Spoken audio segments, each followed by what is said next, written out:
ምን ማለት ነው?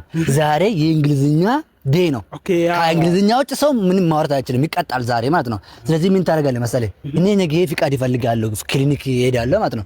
ወደ ክሊኒክ ትሄዳለህ። ስለዚህ በእንግሊዝኛ አስተማረን ፍቃድ ትጠይቀኛለህ። እንደዚህ ይሻላል። በእንግሊዝኛ what is the meaning of dash dash በለው ቲቸር። Good morning, teacher. This guy, my friend, want permission. Tomorrow he want to go to clinic. He want to go to clinic. What? This my friend. Tomorrow he want to go to clinic, so we come here to take permission. You clinic? No, me, my brother. Yes. This brother clinic? Yeah. He want to go to clinic tomorrow. He will not be here tomorrow. Clinic kata emo malo. You. Yes. Abshalo. Yes. Abshe. Yo, go. You don't speak English. No. Just talk to me. You don't speak English. Yes. Talk to me. Yes. Director አለ እንዴ? ዛሬ አማርኛ ማጋጫለ ማለት